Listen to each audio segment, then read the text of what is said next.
சிவகங்கை மாவட்டம் முடங்கி கிடக்கும் நறுமணப் பொருட்கள் வாரியத்திற்கு சொந்தமான நறுமணப் பொருட்கள் பூங்கா தொழில் முனைவோர் இல்லாமல் முற்றிலுமாக இயங்காத நிலையில் உள்ளது. இப்பகுதி விவசாயிகளுக்கும் தொழில் முனைவோருக்கும் உபயோகப்படும்படி இதனை உடனடியாக செயல்பாட்டிற்கு கொண்டு வர வேண்டும் என பொதுமக்கள் கோரிக்கை விடுக்கின்றனர்.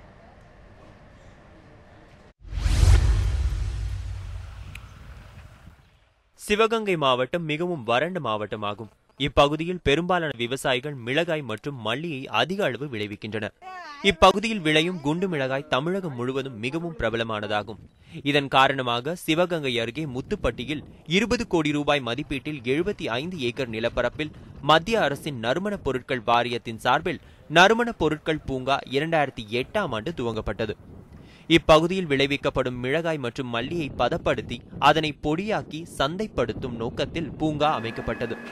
பூங்காவின் கட்டுமான பணிகள் முடிந்து அந்த தொழிற்சாலை கட்டடங்கள் செயற்பாட்டிற்கு வந்த நிலையில் தொழில் முனைவோர் இல்லாமல் முற்றிலுமாக இயங்காத நிலை உள்ளது.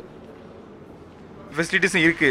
மற்ற நேரம் எப்பவுமே ஹையா இருக்கும். இந்த வருஷம் ரொம்ப கம்மியா இருக்கு. எல்லாமே இருக்கு. இருந்துமே மிஷின் எரெக்ஷன் ஒர்க் முடியாதனால பர்ச்சேஸ் பண்ணாங்க ஃபுல்லா அப்படி என்ன பண்றதுனே தெரியாம அப்படி ஸ்டாப் பண்ணி வச்சிருக்காங்க.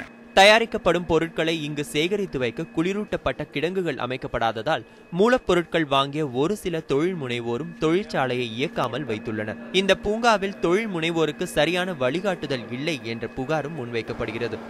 முந்தைய காங்கிரஸ் அரசு கொண்டு வந்த இந்த திட்டத்தை முழுமையாக செயல்படுத்த மத்தியில் ஆளும் பாரதிய ஜனதா அரசு முயற்சி மேற்கொள்ளவில்லை என்று குற்றம் சாட்டுகிறார் முன்னாள் மத்திய அமைச்சர் சுதர்சன நாச்சியப்பன். இந்த மிளகாய் விவசாயம் செய்யக்கூடியவர்களுக்கு அவங்களுக்கு நேரடியாக இந்த பொறுப்பை கொடுக்க வேண்டும். அப்படி கொடுத்து 3 வருடங்களாக செயல்படாமல் இருக்கக்கூடிய அந்த திட்டத்தினை செயல்படுத்த வேண்டிய பொறுப்பு இன்றைக்கு இருக்கக்கூடிய பிஜேபி ஆட்சிக்கு இருக்கிறது.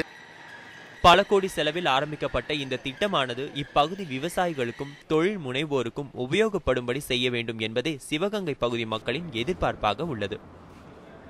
சுப்பிரமணியன், சிவகங்கை, நியூஸ் 7 தமிழ்.